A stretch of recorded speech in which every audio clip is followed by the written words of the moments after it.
Tutu! It is I, RainingCardGames. Anyway, welcome back to another episode of Atlantean Chronicles. Last episode, we tried something different. We have a very substantial Marincess pool. So what we ended up doing is we took out the Umi engine and we plopped in a large Marincess core around our little Atlantean shell. It had some interesting results, so I think the deck is due to we're going to give it another run. We're going to try to strengthen up a little bit, tweak a couple of things, and honestly see how it does. Maybe this might be the way going forward. Maybe not. There's only one way to tell, by just getting more duels under its belt, and we'll see what happens. But in either case, before we go ahead and open today's product, if you would always please like, comment, and subscribe, I would greatly appreciate it. And yeah, time to open the product. Some stuff for the side, some stuff for the extra. Yeah, let's go do this. Behold the lovely purple-pink sandwich, and our sleeves are my Akashi sleeves. Cool. I've established a lovely alternating order of sandwiches. So this is going to be a very ultra-y, secret-y day. Alright, Brothers of Legend. Realistically, there is one specific card I would like. Not Detonate. Right-hand Shark, that's cool. Phantom Knights of Ragged Gloves. Fighting Spirit. I'll take another Nub Nub Rock. That's not exactly what we wanted, but I will happily add that. That means now we have two Nub Nub Rock. I like Nub Nub Rock when it's in my deck, not against me. Change of Heart, we have one copy already. I don't think we're probably going to use it. Exchange of Despair and Hope, Shadow Imprisoning Mirror, Exchange of the Spirit, and Nightmare Cerberus. Good link, but not exactly what we need. Alright. Void Feast, Kribo, Dr. D, Detonate, and it's a spell card. Lyrilisk Bird Strike. I guess we should separate secrets now, shouldn't we? But I already did because we pulled a Nibiru.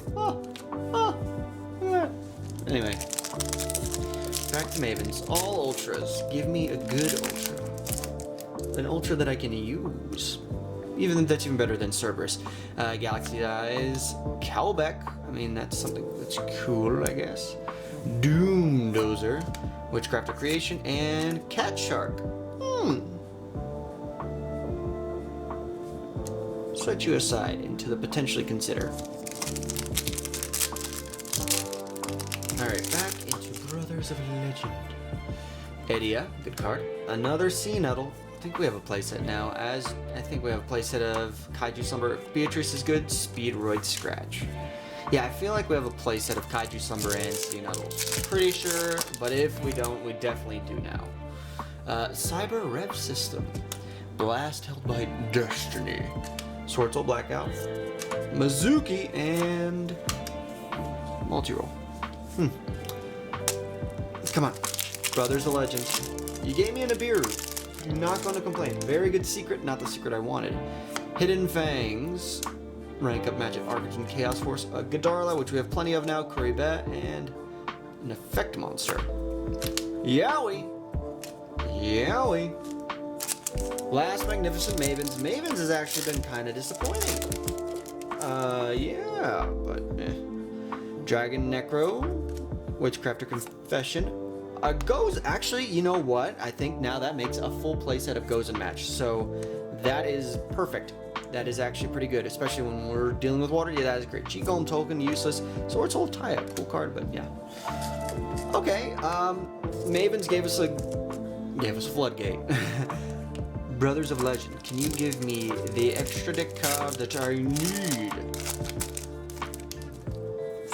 I'm gonna flip this card over and it's gonna be the Stealth Kraken, number 4. Just you watch, numbers protection. ZS Ouroboros Sage, Red Eyes Fusion. I think now we have a playset of that. Edia the Heavenly Squire. And it is going to be, it is not a question of maybe, it is a question of when I flip this card over, it will not miss timing because it is going to be a double exposure. Okay. But then again, I can't complain. 2 very powerful cards that we can now add to our strategy. We move.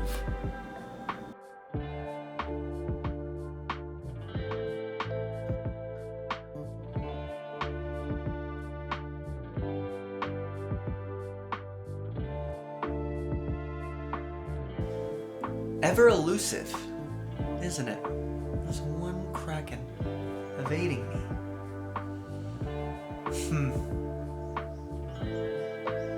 Well, can't mope around about it. In either case, we tweaked the deck a little bit.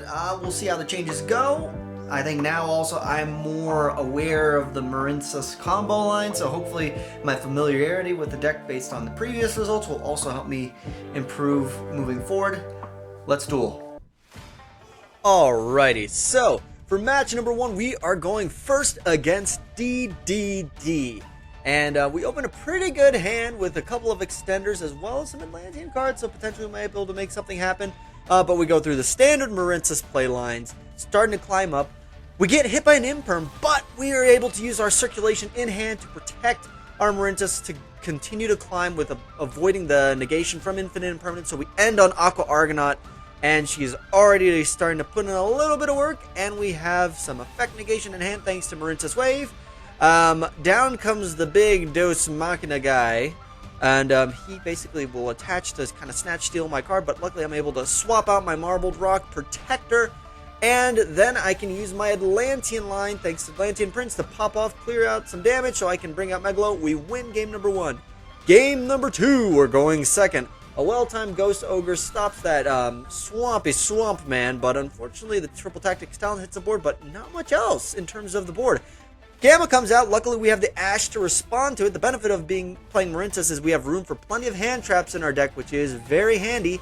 Would have been nice to have it for that Pure Ice map, but oh well. I'm also keeping it, avoiding the Gamma so he can commit monsters onto the field because there's no once per turn on Gamma.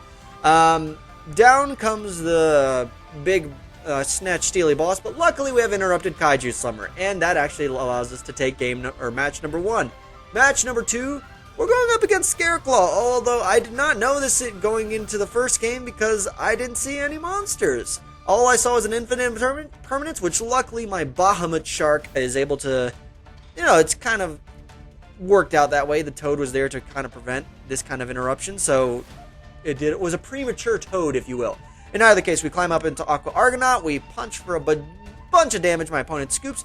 We go to game number 2. Game number 2, I found out that it is against Scareclaw, and a well-timed Ash stops him right in his tracks.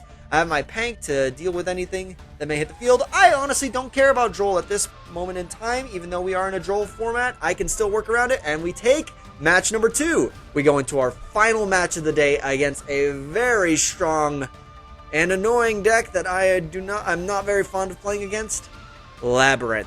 And yeah, we opened terribly, so that already did not bode well for us in this first game.